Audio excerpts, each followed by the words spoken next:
जब मैंने जल उठाया था तो मैंने एक ही संकल्प लिया था कि गौ माता को राष्ट्रीय माता घोषित करें।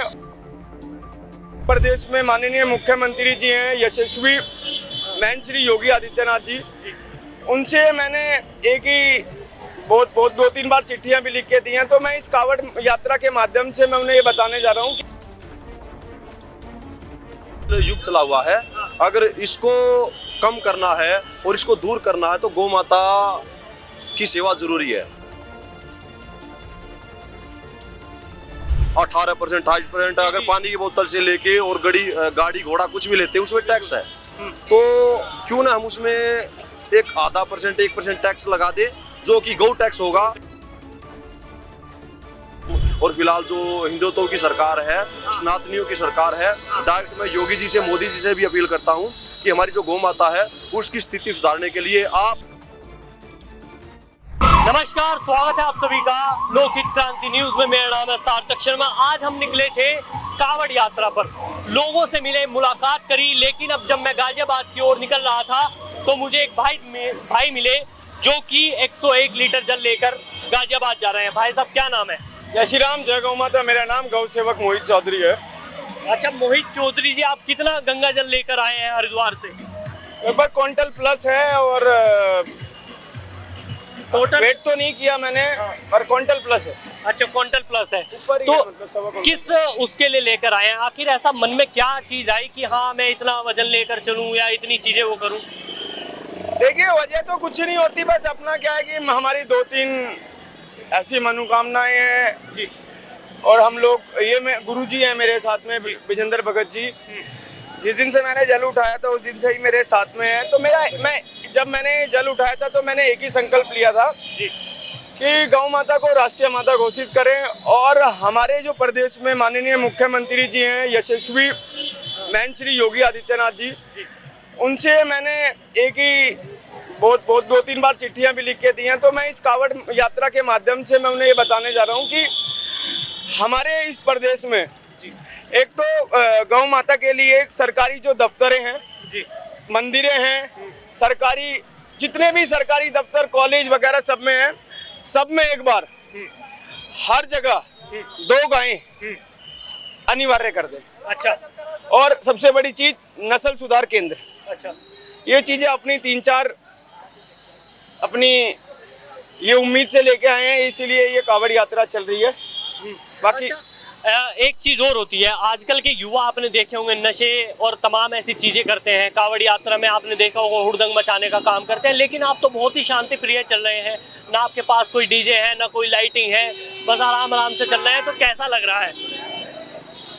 देखिए, कावड़ यात्रा अपने अपने हिसाब से चलती है। हाँ। मैं भी धूमधाम से हर चीज अपने कावड़, अपना जो जितनी भी मौज मस्ती अपनी सब चीज है, जब अपनी कावड़ उठाता हूँ। अच्छा। अपने अपने धुन में चलता हूँ, क्योंकि मेरे साथ में मेरे गुरुजी का आशीर्वाद है। डीजे ठीक है, गाने चल रहे हैं, इतने डीजे चल रहे हैं यार, उनकी धुन सुनते रहते हैं, चलते रहते हैं, क्या ही दिक्कत है। अच्छा, ऐसा तो नहीं लग रहा होगा कि यार मैंने क्यों इतना भारी वजन उठाया, क्यों इतनी मेहनत कर रहा हूँ? ऐसा तो नहीं आया मन में एक भी बात? देखिए, भारी वजन नहीं होता है। हाँ। भारी जल, आप इस कावड़ यात्रा को आप भारी बोल ही नहीं सकते हैं। हाँ। मैंने जब से जल उठाया है, अपनी ये कलश कावड़ उठाई है, मुझे नहीं लगता कि मुझे एक बार भी पल भर के लिए भी मुझे ऐसा महसूस हुआ हो कि यार मैंने ऐसा गलत किया है, यार मुझे ऐसा नहीं करना चाहिए था। क्योंकि एक तो मेरे साथ में जहाँ जहाँ मैं जा रहा हूँ वहाँ लोगों का प्यार, दूसरा मेरे गुरुजी का आशीर्वाद, तीसरा ऊपर नीली छतरी वालों का देखभाल। तो मुझे कोई फर्क ही नहीं पड़ रहा भैया, ना मेरी बॉडी है, आप जो बोलोगे मैं करके दिखा दूंगा। हाँ। आप मुझसे अभी बोलो कि आपको 5 किलोमीटर रनिंग करनी है, मैं अभी 5 किलोमीटर रनिंग भी कर दूंगा। मतलब थकावट बिल्कुल नहीं है? भी नहीं है, ये हमारे प्रभु का, हमारे गुरुजी का आशीर्वाद है। अच्छा महाराज जी, आप भी जैसे अपने शिष्य के साथ हैं, आजकल के आपने देखा होगा महाराज भी ऐसे हो चुके हैं जो मजे लेते हैं अपने शिष्यों के, सही तरीके से उनको सही रास्ते पर नहीं लेके जाते हैं, लेकिन आप तो अपने शिष्य के साथ साथ चल रहे हैं। क्या कहना चाहेंगे नौजवानों को?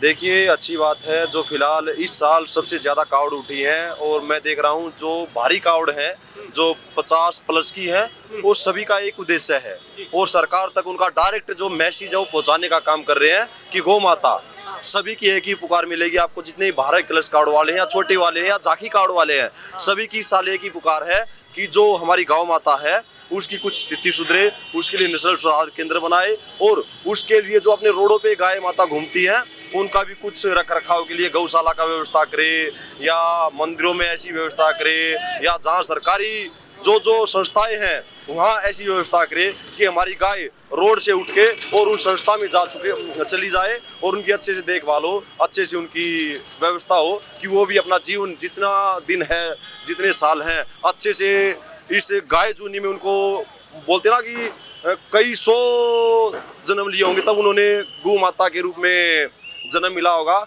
और हम उसको एक रोड पे छोड़ के जो उन्होंने जन्म लिया ना उसको कहीं ना कहीं नेगेटिव की तरफ लेके जा रहे हैं।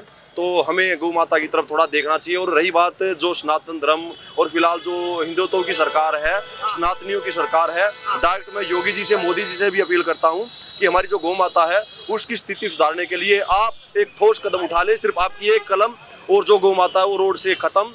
तो इसी के साथ मैं तो यही कहूँगा जो हमारे भारी क्लच कार्ड वाले हैं एक अच्छी दिशा निर्देश दे रहे हैं सभी भोलों को कि जो गौ माता है वो अपनी जो स्थिति है सुधरने में एक गौ भक्त का बहुत महत्व रहता है। अच्छा, एक चीज और है, जैसे कहा जा रहा है कि हिंदू राष्ट्र की बात चल रही थी। पिछली बार हमने देखा कि हिंदू राष्ट्र को लेकर बहुत ज्यादा लोगों में एक वो था, चलम चल था, लेकिन अब की बार गौ रक्षा के लिए बहुत ज्यादा है। तो इसके पीछे का कारण क्या है महाराज? देखिए, एक हमारा जो यूथ है वो समझ चुका है कि इस कलयुगी जो फिलहाल युग चला हुआ है, अगर इसको कम करना है और इसको दूर करना है तो गौ माता की सेवा जरूरी है। गौ माता की सेवा के बिना कुछ भी नहीं है। और इसी को देखते हुए जो अपने गौ भक्त हैं, काफ़ी आपने देखा होगा जो गौ माता के साथ अत्याचार करते हैं तो उनको भी काफ़ी रोकने का प्रयास कर रहे हैं, काम कर रहे हैं। आपको देखने को मिल रहा होगा जो गौ रक्षक हैं वो दिन रात ग्राउंड लेवल पर अपना कार्य बहुत अच्छे से निभा रहे हैं। तो और उसी के साथ मैं कहूँगा, काफ़ी बार मैं अपने वीडियोज़ में भी कहता हूँ, इंटरव्यूज में भी कहता हूँ कि जो सरकार है वो इसका उपाय एक कलम में कर सकती है। उसका एक दो ही छोटी छोटी बात रहेंगी। जैसे गौ माता है, अगर उसको हम टैक्स देते हैं फिलहाल 18%, 28%, अगर पानी की बोतल से लेके और गाड़ी घोड़ा कुछ भी लेते हैं उसमें टैक्स है, तो क्यों ना हम उसमें एक आधा % 1% टैक्स लगा दे जो कि गौ टैक्स होगा। और जो अपने देश में रह रहे हैं हिंदू मुस्लिम हो, सभी जात बिरादरी सभी के लिए जायज़ है, मान्य है कि भाई हिंदू देश में रहना तो गौ माता की सम्मान तो करना पड़ेगा, सेवा तो करनी पड़ेगी।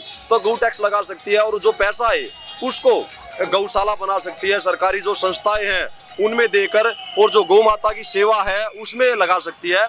और जिसके कारण जो गौ माता रोड पे घूम रही है ना, वो एक बोलते हैं कितना पैसा आ जाएगा, उसे चाहे उसको एसी में सुला लो या गद्दों में सुला लो, तो कहीं ना कहीं ये एक प्लस पॉइंट रहेगा। और दूसरा रहेगा नस्ल सुधार केंद्र। जो आपको रोड पे गाय दिखाई देती है इसका एक कारण है कि इसकी नस्ल फिलहाल ऐसी हो गई है कि हर घर में आपको भैंस दिखाई देगी या HF नस्ल की या कोई दूसरी श्रेणी की गाय दिखाई देगी। जो अपनी हरियाणवी या मतलब भारतीय नस्ल है वो ज्यादातर आपको रोड पे दिखाई देंगी, क्योंकि वो दूध कम देती है और जो नॉर्मल परिवार है वो उसको अफोर्ड करता है, तो उसको पालने के लिए, अपना घर चलाने के लिए दूध के पर निर्धारित होना पड़ता है अपने बच्चों के लिए या कुछ सेल करने के लिए कि ताकि उसका घर चले।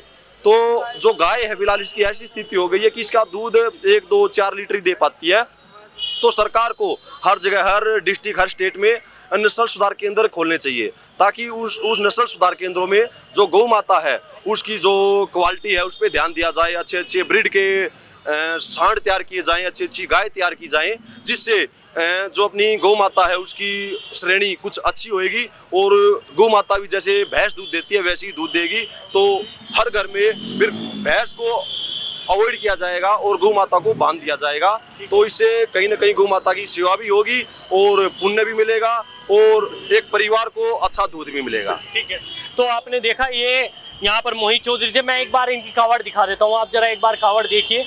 इस साइड अगर जो आप देखें दोस्तों यहाँ पर इन्होंने गौ माता की तस्वीर भी लगा रखी है, यानी कि पूरी तरीके से जो है ये हरिद्वार से अब गाजियाबाद की ओर प्रस्थान करते हुए यहाँ पर दिखाई दे रहे हैं। इस समय मैं मुरादनगर के आसपास था, यहाँ पर ये पहुँच चुके हैं। थोड़ी ज़्यादा अगर चलते हैं तो थोड़ी सी दूर यहाँ से छोटा हरिद्वार पड़ता है। आपको ये खबर कैसी लगी? आप इस खबर को लाइक कीजिए, शेयर कीजिए और जुड़े रहें हमारे चैनल के साथ। नमस्कार।